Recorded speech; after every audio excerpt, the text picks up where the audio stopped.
और जो पूरा मल्टीवर्स जो परिवर्तन होने वाला है, उसमें 100 कला की काल अग्नि में जो जीवात्मा जलेगी वो असहनीय होगा, देखा नहीं जाएगा, असहनीय होगा, देखा नहीं जाएगा।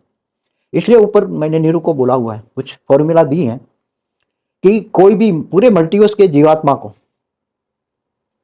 मुक्ति या जीवन मुक्ति होने वाली आत्माओं को, किसी को भी आग में जलने का एहसास न हो, काल अग्नि में जलने का एहसास न हो, ऐसी कोई फॉर्मूला निकालेंगे। नीरू को बोला हुआ है, नीरू कर रही है, रिसर्च करेगी, अभी दिया है थोड़ा, अभी करेगी। ऊपर का सारा काम तो नीरू ही करती है सारा।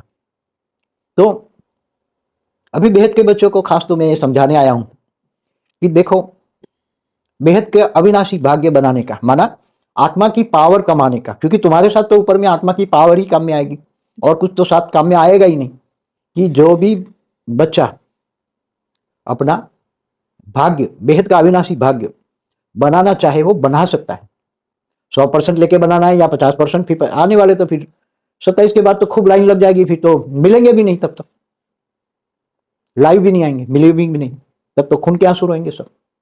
और क्या भारत बचेगा? पार्ट 1, पार्ट 2, पार्ट 3 में सब कुछ मैंने बता दिया है, बार बार क्या बताऊं भारत में क्या होने वाला है, दुनिया में क्या होने वाला है, पूरा मल्टीवर्स कैसे बदलेगा, ये सब कुछ बता दिया है। इसलिए सभी बच्चों को एक दूसरा डायरेक्शन देता हूं कि सभी बच्चों को बेहद के बाप से डायरेक्ट पावर लेनी है, किसी आत्मा से पावर नहीं लेनी, क्योंकि आत्मा तो अब सभी भी आज की तारीख में जीरो है, और सभी आत्माओं को जीरो से हीरो बनना है।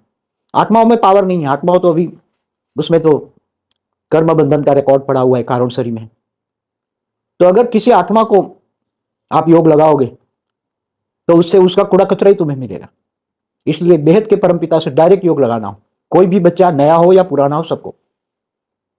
और ज्ञान भी डायरेक्ट बाप से सुनना है। और जो साक्षी का क्लास, और मुझे भी हेल्प करने के लिए मैंने आगे भी बोला हुआ था, एक जन्म के लिए अनंत और साक्षी को भी धरती पर ऊपर से उतारा गया। क्यों? क्योंकि मैं अकेला पड़ जाता, मैं कुछ कर नहीं सकता अकेला, इसलिए इन दोनों को एक जन्म के लिए उतारा। क्योंकि देखो, अनंत साक्षी कौन है? तुम जो पुराने बच्चे हैं उनको मैंने गुप्त में इशारा दिया हुआ है, मगर उनको काम करने के लिए बहुत बड़ी चुनौती है इन दोनों को। सारी जिंदगी इन लोगों ने लगा दी, दोनों ने दिन रात काम करते, दोनों दिन रात।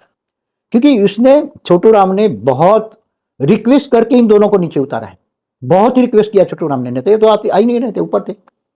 और तो छोटू राम से भी डबल पावर वाले हैं, उनका निराकारी रूप भी इस ब्रह्मांड के परम धाम में है, आकारी रूप भी है शिवपुरी, दोनों का। क्योंकि इनको, इन दोनों को नहीं समझते, इसलिए टकरा जाते हैं। इसलिए मेरे को आज कहना पड़ता है, ये मेरे को छोटू राम ने बहुत कहा कि लास्ट बार भी अक्टूबर में कहा